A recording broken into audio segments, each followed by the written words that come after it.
Hi friends, ಬನ್ನಿ ಇವತ್ತು custard ಯಾವ ರೀತಿ ಮಾಡೋದು ಅಂತ ನೋಡೋಣ. ತುಂಬಾ ಟೇಸ್ಟಿಯಾಗಿರುತ್ತೆ ಫ್ರೆಂಡ್ಸ್. ಅರ್ಧ ಲೀಟ್ರ್ ನಾನು ಮೊದಲಿಗೆ ಹಾಲು ತೊಗೊಂಡಿದ್ದೀನಿ, ಬಟ್ ನೀರೇನು ಆ್ಯಡ್ ಮಾಡ್ಕೊಳ್ತಾ ಇಲ್ಲ. ಇದು ಗಟ್ಟಿ ಇದ್ದಷ್ಟು ತುಂಬ ಚೆನ್ನಾಗಿರುತ್ತೆ. ಅದಕ್ಕೆ ನಾನು ದೊಡ್ಡ ಫೇಶಿಯಲ್ ಹಾಲು ತೊಗೊಂಡಿದ್ದೀನಿ. ಇದು ಟೇಸ್ಟಿ ಕೂಡ ಸ್ವಲ್ಪ ಚೆನ್ನಾಗಿರುತ್ತೆ. ಅದು ಕುದಿಯೋಕೆ ಇಕ್ಕಿದ್ದೀನಿ. ಅದು ಕುದಿಯೋವರೆಗೂ ನಾವು ಕಸ್ಟರ್ಡ್ ಪೌಡ್ರ್ ತೊಗೊಂಡು ಒಂದು ಬಾಣಲೆಯಲ್ಲಿ ಸ್ವಲ್ಪ ನೀರು ಹಾಕ್ಕೊಂಡು ನಾನು ಈ ಥರ ಮಿಕ್ಸ್ ಮಾಡ್ಕೊತಾ ಇದ್ದೀನಿ. ಅರ್ಧ ಲೀಟ್ರ್ ಹಾಲು ಅಂದರೆ ಒಂದು 2 ಸ್ಪೂನ್ ಕಸ್ಟರ್ಡ್ ಪೌಡ್ರ್ ತೊಗೊಂಡ್ರೆ ಸಾಕು. ಡೈರೆಕ್ಟಾಗಿ ಹಾಲಿಗೆ ಹಾಕಿದ್ರೆ ಗಂಟಾಗುತ್ತೆ. ಸೊ ಈ ಥರ ಮಾಡ್ಕೊಂಡು ಹಾಕಿದ್ರೆ ಚೆನ್ನಾಗಿರುತ್ತೆ. ಒಂದು ಬಟ್ಲು ನಾನು ಇದಕ್ಕೆ ಸಕ್ಕರೆ ಆ್ಯಡ್ ಮಾಡ್ಕೊತಾ ಇದ್ದೀನಿ. ಈಗ ಚೆನ್ನಾಗಿ ಆದಮೇಲೆ ಸ್ಲೋ ಮಾಡ್ಕೊಂಡಿದ್ದೀನಿ. ಮತ್ತು ಅದು ಕಸ್ಟರ್ಡ್ ಪೌಡ್ರು ಸೇರಿಸ್ಕೊಂಡಿದ್ನಲ್ಲ ಅದು ಹಾಕ್ತಾ ಇದ್ದೀನಿ.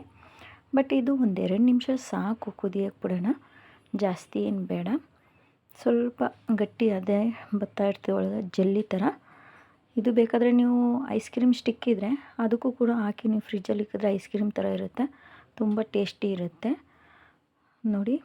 ಬಟ್ ನಾನೆಲ್ಲ ಫ್ರೂಟ್ ಹಾಕಿ ಕಸ್ಟರ್ಡ್ ಮಾಡಿಬಿಡ್ತಾಯಿದ್ದೀನಿ ನೋಡಿ ಫ್ರೆಂಡ್ಸ್. ಯಾವ ಥರ ಆಯಿತು ಕಲ್ಲರು ನೋಡಿ, ಎಷ್ಟು ಸೂಪರಾಗಿ ಗೊತ್ತಲ್ವ, ಸೇಮ್ ಐಸ್ ಕ್ರೀಮ್ಸ್ ಥರ. ಬನ್ನಿ ಒಂದು 10 ನಿಮಿಷ ಫ್ರಿಜ್ಜಿಗೆ ಇಕ್ಕಿದ್ರೆ ಇನ್ನೂ ಗಟ್ಟಿಯಾಗಿಬಿಡ್ತದೆ ಅದು. ನಾನು 10 ನಿಮಿಷ ಫ್ರಿಜ್ಜಿಗೆ ಇಕ್ತೀನಿ. ಮತ್ತು 10 ನಿಮಿಷ ಅಲ್ಲಿ ತನಕ ನಾನು ಫ್ರೂಟ್ ಕುಯ್ಕೋತಾ ಇದ್ದೀನಿ ನೋಡಿ ಫ್ರೆಂಡ್ಸ್. ಫ್ರಿಜ್ಜಿಗೆ ಇಕ್ಕಿದ್ಮೇಲೆ ನೋಡಿ ಯಾವ ಥರ ಆಯಿತು ನೋಡಿ. ದಾಳಿಂಬೆ ಹಣ್ಣು, ಆ್ಯಪಲು ಮತ್ತು ಗೋಡಂಬಿ, ಬಾದಾಮಿ ಸಣ್ಣಗೆ ಕುಯ್ಕೊಂಡಿದ್ದೆ. ನಿಮಗೆ ಬೇಕಾದರೆ ಯಾವ ಥರ ಫ್ರೂಟ್ಸ್ ಬೇಕಾದರೂ ನೀವು ಹಾಕ್ಕೋಬೋದು. ನಾನು ಇಷ್ಟು ಮಾತ್ರ ತೊಗೊಂಡಿದ್ದೀನಿ ನೋಡಿ. ಈಗ ಚೆನ್ನಾಗಿ ಹಾಕಿ ಮಿಕ್ಸ್ ಮಾಡ್ಕೊಳ್ಳಿ, ತಿನ್ನೋಣ, ರುಚಿಯಾಗಿ ಸವಿಯೋಣ.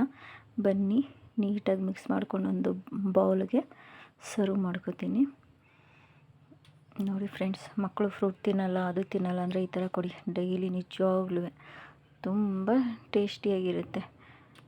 Bye friends.